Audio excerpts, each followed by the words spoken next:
Hi everyone, it is Gina's baking time. I went into my mom's recipe box and this is a recipe I found. Pumpkin bundt cake. So the recipe is in a mixing bowl. We're going to cream 1 cup of sugar, 1 cup of brown sugar, and 1 cup of butter. So that's 1 cup of sugar, 1 cup of brown sugar, and 1 cup of butter. I have the butter already in here, and I use regular butter. I am now putting in the 1 cup of ground sugar, and I will go ahead and let this mix for a little bit while I get my white sugar. And it only calls for a cup, so with sugar you don't really have to measure it too much. So I am going to put the white sugar in my bowl and cream it together. Let's put it up a little louder. So it just creams and the butter doesn't stick to my paddle. And for cookies or anything I usually use a paddle. Now obviously for my divinity though, I do use my whisker. But for cookies, cakes, brownies, bundt cakes, I do use my paddle. So the next step is to put in 1 egg, 4 eggs, but you're going to want to put the eggs in one at a time. There's 1, and just mix it and cream it together one at a time. There's 2. And if you need to, you can get a spatula to scrape it. So I'm going to turn it down just a little bit so I can get the sides. So it'll all mix in together.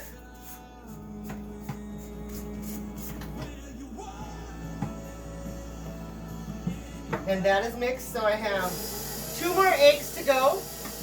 If you are having children help with you, as far as the egg goes, just so you don't get any eggshells, you can go ahead and bust them into a different receptacle and then just separate them into 4 or put them in 1 and just gradually put in the eggs.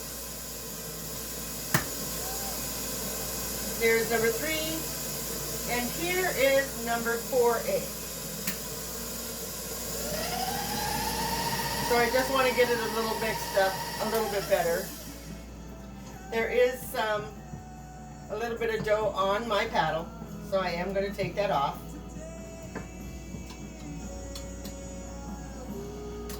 And I am going to get this going again. There we go. Sometimes it sticks a little, but you know what? Mixes can be temperamental.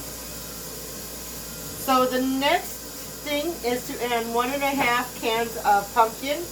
I have just regular 100% pumpkin. It doesn't say just to get puree. So I have just a generic can of pumpkin, 15 ounces. It calls for 1.5 cups. So basically that is 12 ounces of pumpkin. I'm going to put just a little bit more in because I really like pumpkin. And then I don't know what I'm going to save the rest of it for, but I'm going to save it for something. Alright, the next steps are to sift in 3.5 cups of flour. And it does say to sift. So I have my container here, my sifter, and I have my 3.5 cups of flour. What I am going to do is just put a little bit of the flour in, because to this flour, and it actually calls for 1 teaspoon of rum extract, but I do not have any rum extract, so I'm going to use almond because I like almond. I was thinking of maybe putting in rum chata, but I thought that would be a little bit too much. So instead I'm just going to put in some almond extract.